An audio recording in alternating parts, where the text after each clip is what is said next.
On the evening Miss Eleanor Ashcombe first entered the chandelier's glow at Almack's Assembly Rooms, London society had already decided she was an error that had slipped through the door. Her name moved through the room before she did, carried on the breath of silk-clad matrons and idle gentlemen like a cautionary tale. Too clever, some said. Too poor, others agreed.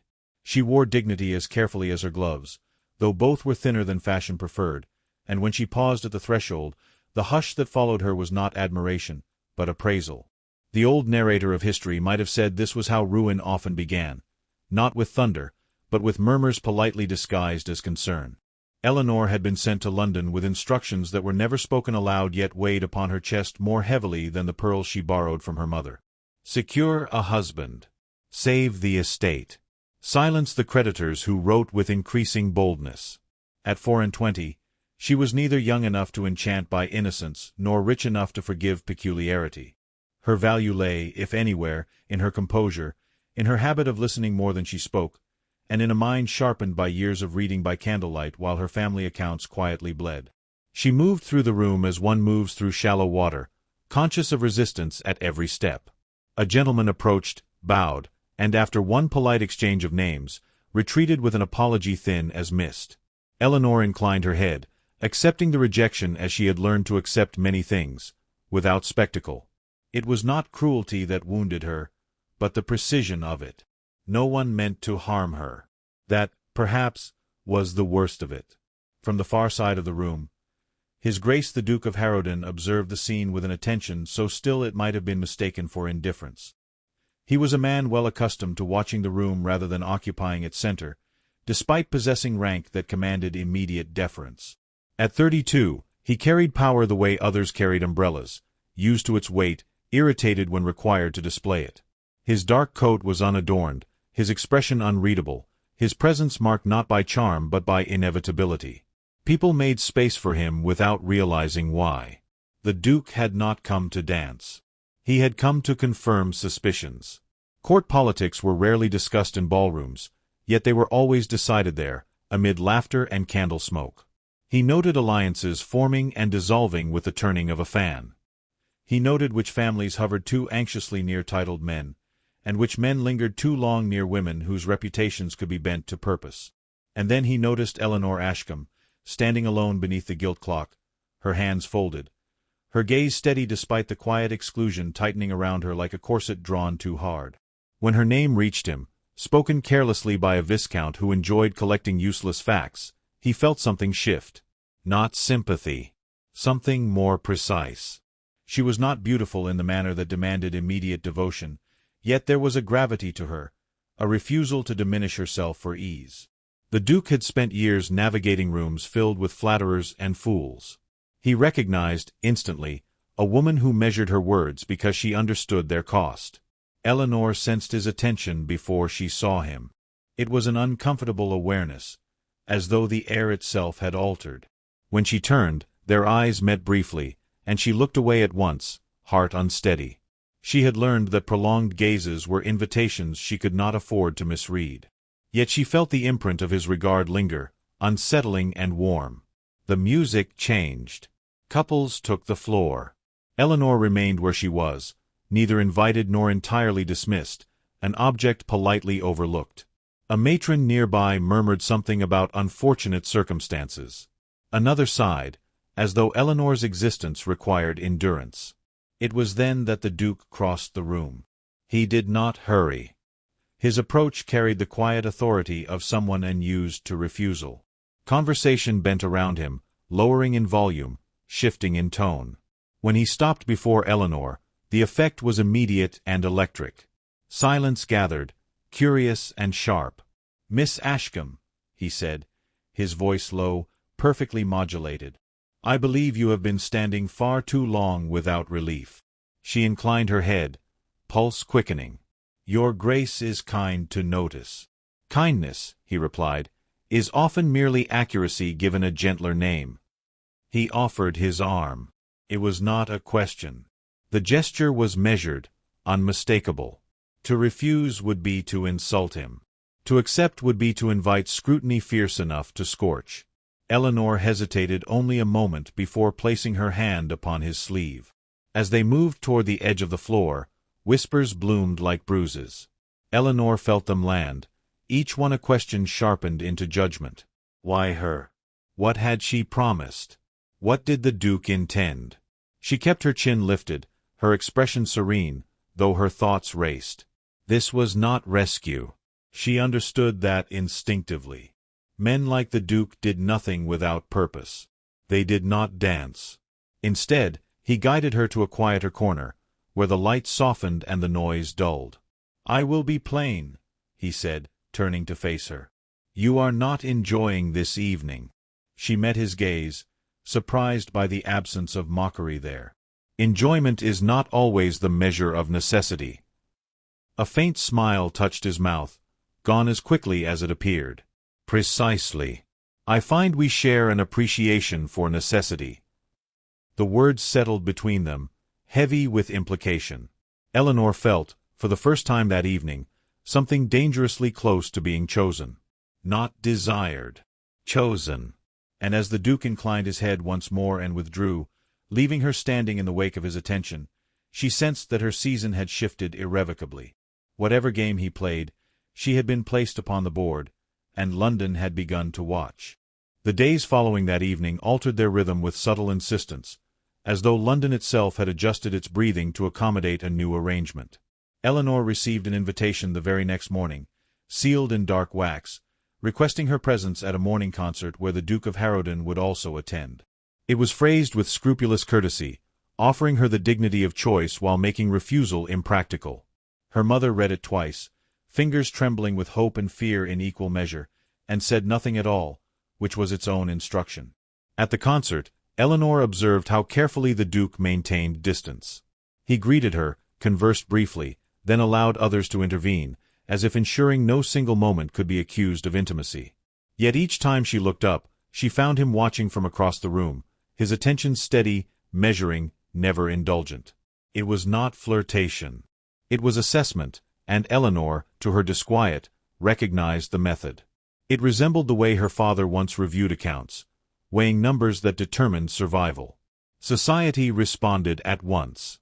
Invitations multiplied, not because Eleanor had grown more appealing, but because she had become relevant. Women who had dismissed her now sought her company, their smiles edged with inquiry. Men studied her anew, calculating advantage. The Duke had altered her position without altering her circumstances, and she understood the danger of that distinction. Elevation without security was merely exposure.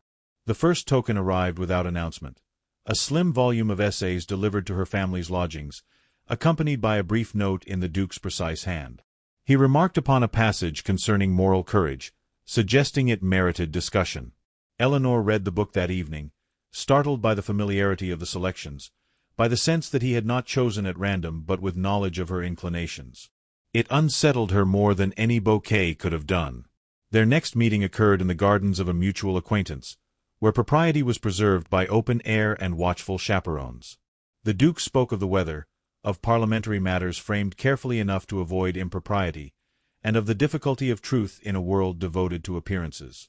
Eleanor replied with equal restraint, yet something unspoken threaded their exchange, a recognition that words were only the visible surface of their communication. Rumor followed swiftly. Whispers suggested a formal offer was imminent. Others speculated more darkly, hinting that the Duke's interest concealed a motive less honorable than affection. Eleanor heard these accounts second-hand, filtered through sympathetic relatives and concerned acquaintances, and felt her composure strain. She had been raised to endure judgment, but not to be weaponized by it. The Duke's second token arrived as scandal narrowly avoided. At a crowded evening reception, a careless remark by a drunken baronet brushed too near Eleanor's family finances, threatening public humiliation. Before she could respond, the Duke intervened with a remark so deftly phrased it redirected attention without censure, transforming potential disgrace into harmless jest. Gratitude warred with unease within her. Protection, she realized, could be as binding as obligation. Later that night, she confronted him with measured resolve. "You alter the course of events around me," she said softly, "without ever consulting my consent." He regarded her for a long moment. "Consent," he replied, "is often a luxury granted only after safety is secured." "That safety," Eleanor said, "comes at a price I do not yet know." A pause followed, heavy and deliberate. "Yes," he said at last. "It does."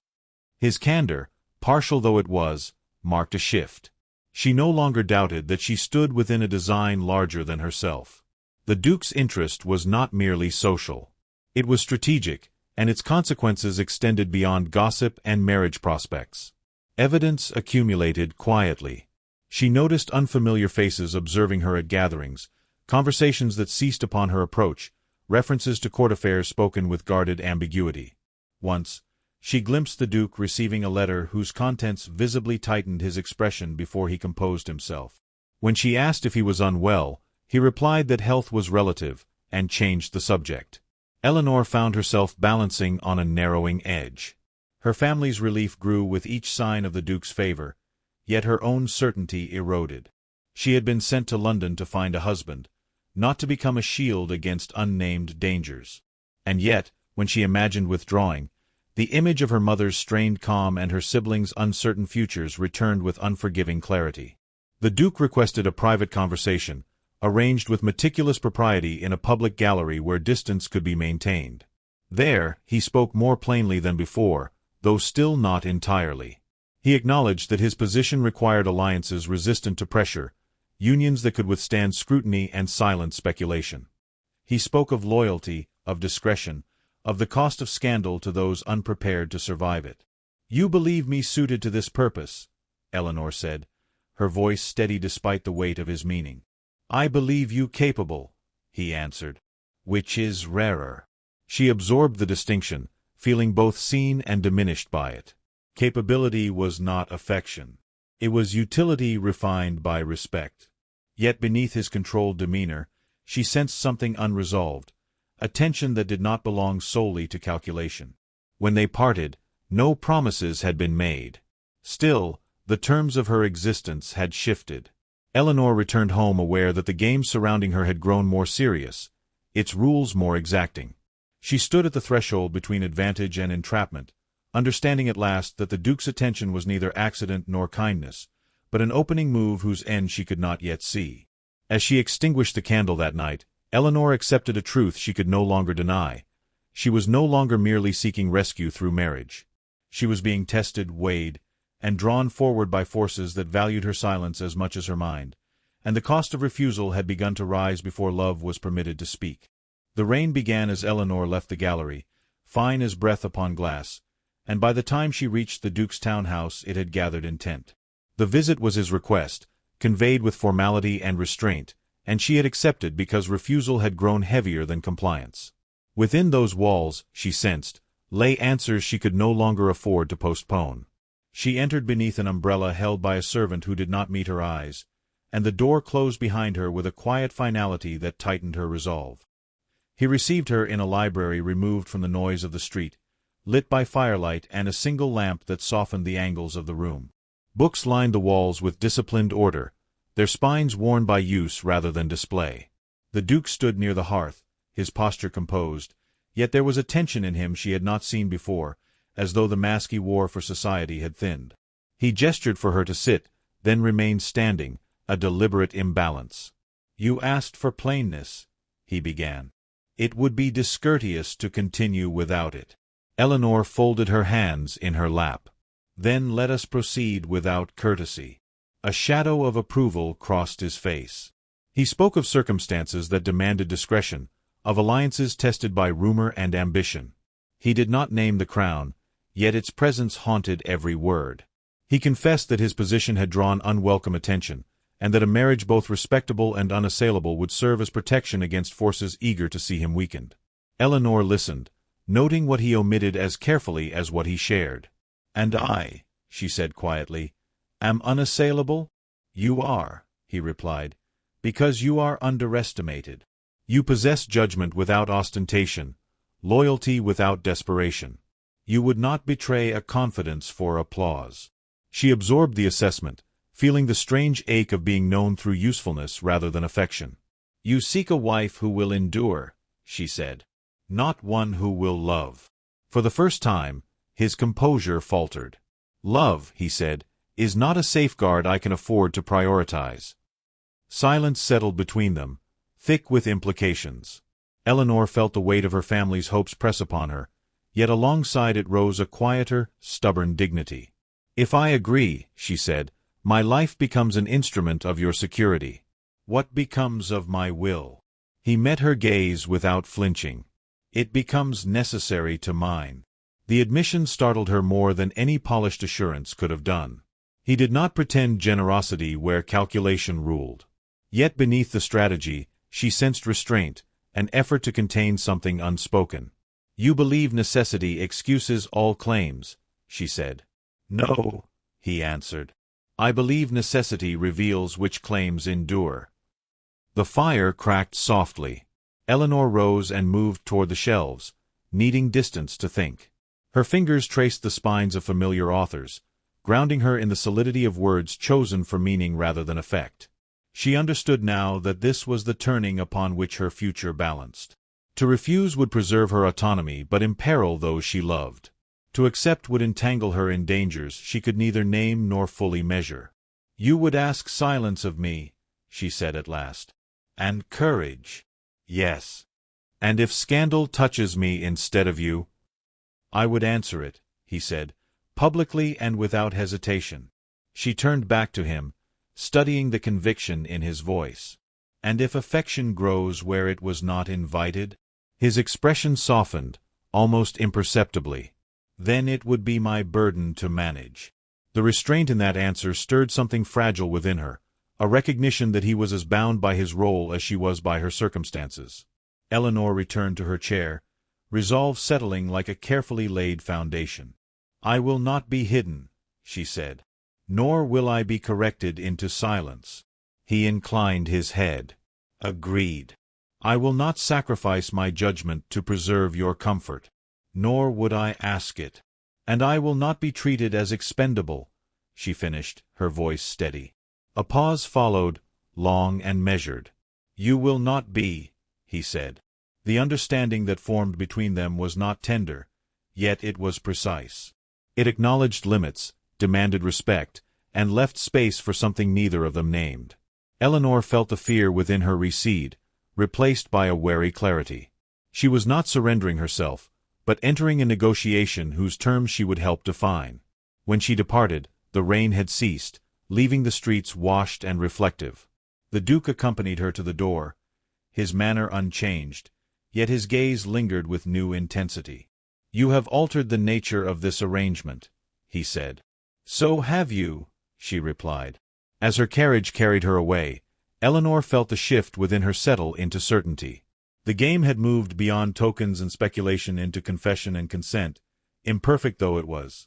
She did not yet know how love would complicate what necessity had begun, but she understood that she had claimed a voice within the bargain. And in a world that prized silence from women like her, that knowledge felt like the first true risk either of them had taken. That night, sleep eluded her, not from fear alone but from the unfamiliar weight of choice. She lay awake measuring consequences as carefully as ledgers, aware that her ascent had shifted more than prospects. Somewhere beyond her window, the city resumed its restless murmur, indifferent to the quiet accords struck in lamplight. Eleanor understood that morning would bring renewed scrutiny, sharpened expectations, and the peril of misstep. Yet she also sensed a steadier footing beneath her resolve. She had not been claimed, she had consented. The difference, slender as it was, promised conflict ahead. If the Duke's design demanded endurance, it would now also require her courage, her judgment, and a truth neither had voiced that calculation rarely survives when hearts begin to answer. The evening of the final assembly arrived with the weight of expectation pressing upon Eleanor's shoulders like the heavy velvet of her gown. Outside, the city's gas lamps flickered in the mist, casting reflections upon the wet streets, as if the world itself conspired to remind her that appearances mattered above all else. She entered Almack's with careful poise, each step measured to avoid drawing undue notice while still commanding acknowledgment, for the Duke's presence, though subtle, made her suddenly visible in ways both exhilarating and perilous. Society's eyes, ever hungry for scandal, swept over her, noting the precise cut of her gown, the pale embroidery, the discreet arrangement of her hair. Yet no whisper could diminish the gravity of what had been quietly set in motion. The Duke awaited her near the orchestra, his form composed yet unmistakably intent. He did not approach as a man courting favor, but as a general observing a campaign in motion, his expression unreadable except for the faintest hint of expectation. When Eleanor's gaze met his, a silent acknowledgment passed between them, a recognition of endurance, of calculation, and, beneath the restraint, of a mutual accord reached in firelight and hushed rooms. This night would be more than ritual. It would be a public crucible in which the measures of character and courage would be tested against the scrutiny of an entire city. The orchestra swelled, and dancers moved with the elegance of rehearsed ritual. Eleanor's hands rested lightly upon her fan, her composure absolute even as her mind calculated each gesture, each exchange, each unspoken implication. When the Duke finally approached, it was neither to lead her in dance nor to flaunt authority. He simply inclined his head and offered a gloved hand, a gesture precise, deliberate, and without flourish. She accepted it, feeling the weight of the moment settle upon her as though they both understood that the evening's consequences extended beyond propriety. Every eye seemed to follow them, yet none could perceive the true alignment that had shifted beneath polite smiles and soft bows. The first test came in the form of an interruption. A viscount, eager to display his wit, launched into a remark about the Ashcombe family's modest holdings. Eleanor felt a familiar prick of tension but maintained her calm, replying with measured courtesy, a subtle assertion of dignity that neither provoked insult nor betrayed unease. The Duke's presence beside her was a shield and a statement, though it bore a silent weight. He did not speak to intervene, yet his eyes commanded attention, and the insinuation dissolved as if it had never been intended. Eleanor recognized, with a mixture of relief and apprehension, that protection could be silent, formidable, and dangerously binding. Later, in a moment of quiet between dances, the Duke spoke in a tone reserved for matters not meant for public ears. "You navigate these waters with precision," he said, "and yet you are aware that every step carries consequence." "I am," Eleanor replied, her voice steady, "and I have chosen to move forward regardless." His gaze softened slightly, the first crack in the armor of his composure. "Few possess such clarity. It is as rare as it is valuable." She inclined her head, sensing that his acknowledgment bore significance beyond mere observation. They were partners in a game of survival, bound by necessity, calculation, and, though neither would yet name it, a fragile thread of understanding that could evolve only in silence and mutual restraint. Eleanor recognized that to falter in judgment would imperil more than her own reputation. It would threaten the delicate structure that now protected them both. The evening's crescendo arrived with an unforeseen turn. A letter, carried by an attendant and misdirected initially, found its way into Eleanor's hands. Its contents hinted at intrigue surrounding the Duke, rumors of misaligned allegiances and threats of political consequence. She read it discreetly, her heart tightening as she realized the depth of risk she had accepted. Yet when she looked up at the Duke, she saw not alarm, but quiet resolve. He had anticipated peril, measured it, and positioned her as both shield and witness in a manner that demanded trust she had not yet learned to offer. "You have been entrusted with knowledge few would endure," he said softly, aware she had read the letter. "And what am I to do with it?" she asked, maintaining composure even as uncertainty and resolve warred within her. "Bear it as you bear yourself," he replied. "With dignity, with discretion, and with the certainty that your courage shapes the outcome." In that exchange, Eleanor understood the extent of their alignment. This was not romance unrestrained. It was partnership forged in the crucible of circumstance, defined by the balance of authority, intellect, and silent acknowledgement. Love, if it existed, would grow in measured increments, nurtured by shared trials and unspoken understanding. And in that knowledge, she found not fear alone, but a cautious hope that her voice, her will, and her presence mattered beyond the superficialities of dance and display. The final dance commenced, and Eleanor accepted the Duke's hand with the awareness that this performance was more than ritual.